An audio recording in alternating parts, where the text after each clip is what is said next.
bạn sơ sẩyទាំងអស់គ្នាក្នុងវីដេអូនេះដែរខ្ញុំចង់ឆ្លើយតបនឹងសំណួរថាតើវិសាលភាពរបស់គម្រោងនៅក្នុងអគារខ្ពស់ៗដើម្បីសាងសង់បានតើការងារដែលយកមកធ្វើហ្នឹងមានអីខ្លះអញ្ចឹងតើតើនឹងការងារសាងសង់អគារខ្ពស់ហ្នឹងវិសាលភាពរបស់គម្រោងយើងបែងចែកជា3ផ្នែកធំៗទី1គឺការងារគ្រឿងបង្គុំទី2គឺ finishing work ការងារបញ្ចប់ទី3ការងារ MEPF ការងារប្រព័ន្ធទឹកភ្លើងប្រព័ន្ធម៉ាស៊ីនត្រជាក់ហើយនិងប្រព័ន្ធផលិតប្រតិភ័យតើតើនឹងការងារគ្រឿងបង្គុំយើងបែងចែកជា2ផ្នែកផ្នែកទី1គឺតើតើនឹងការងារគ្រឹះក្រោមការងារគ្រឿងបង្គុំខាងក្រោមហ្នឹងទី2តើតើនឹងការងារគ្រឿងបង្គុំខាងលើការងារគ្រឿងបង្គុំខាងក្រោមមានដូចជាការងារគ្រឹះខួងការងារជើងតាងការងារអញ្ចឹងទុកដីបើសិនបើយើងអគារយើងហ្នឹងឯងត្រូវសាងសង់សម្រាប់ចំណតឡានមាន3 4ជាន់កងក្រោមដីអញ្ចឹងយើងត្រូវធ្វើអញ្ចឹងទុកដីហើយអញ្ចឹងទុកដីអាចមានជា CBP អាចជា diaphragm wall ឬក៏ SIPA អញ្ចឹងទៅតើតើនឹងគ្រឿងបង្គុំខាងលើយើងអាចប្រើ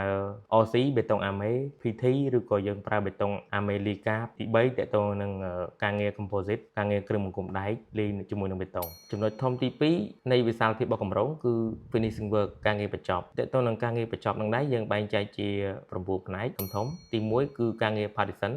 នឹងដែរការងារអញ្ចឹងយើងអាចរៀបឥដ្ឋបោកហ្នឹងទៅឬក៏ឥដ្ឋស្រាលឬក៏ជាការងារកញ្ចក់ឬក៏ partition material ផ្សេងៗទៀតទី2គឺការងារការ៉ូទី3គឺការងារថ្នាំទី4អាចការងារពីដានទី5អាចការងារជម្រាបទឹកអញ្ចឹងយើងបែងចែកផ្នែកមួយៗតាមហ្នឹងទៅហើយទីទៅនឹងការងារកញ្ចក់នឹងដែរយើងអាចមានការងារទ្វារប្រអួចដែលយើងធ្វើពីកញ្ចក់ឬក៏ការងារ facade ខាងមុខដែលយើង design ធ្វើកញ្ចក់ដើម្បីស្អាតព្រោះអគារខ្ពស់វាការងារកញ្ចក់ក៏ជាការងារសំខាន់មួយដែរ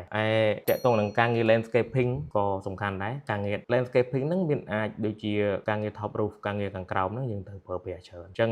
ការងារ landscaping ការដាំដើមឈើធំតូចហ្នឹងគឺសំខាន់ដែរចុងក្រោយគឺការងារ furniture គឺការងារ furniture ហ្នឹងគឺសំខាន់ណាស់ព្រោះដោយសារតែនៅពេលដែលយើងធ្វើអគាររួចរាល់ហើយយើងត្រូវដាក់តុទូកៅអីឬក៏តើតើនឹងក្រែគេងឬក៏តុការិយាល័យរៀបចំ office ទៅតាមផ្នែកនីមួយៗហ្នឹងអញ្ចឹងការងារ furniture ដើរតួសំខាន់ដែរសម្រាប់វិសាលភាពរបស់គម្រោងនៅចំណុចទី3ហ្នឹងគឺការងារ MEPI ប្រព័ន្ធទឹកភ្លើងអញ្ចឹងការងារប្រព័ន្ធទឹកភ្លើងយើងបែងចែកជា5ធំៗទី1គឺការងារ LV system ទី2គឺ ELV system ហើយទី3គឺការងារប្រព័ន្ធម៉ាស៊ីនត្រជាក់ MVAC ហើយទី4ការងារប្រព័ន្ធ TIO plumbing system ហើយទី5គឺការងារ fire fighting ការងារប្រព័ន្ធពលរដ្ឋអគ្គិភ័យសរុបមកតើតើនឹងវិសាលភាពរបស់គម្រោងដើម្បីសាងសង់អគារខ្ពស់ហ្នឹងយើងនៅតែបែងចែកជា3ផ្នែកធំៗដោយខ្ញុំបានរៀបរាប់ខាងលើអញ្ចឹងថាមានការងារគ្រឿងបង្គុំទី2គឺការងារបញ្ចប់ហើយទី3គឺការងារប្រព័ន្ធទឹកភ្លើងហើយខ្ញុំនឹងធ្វើ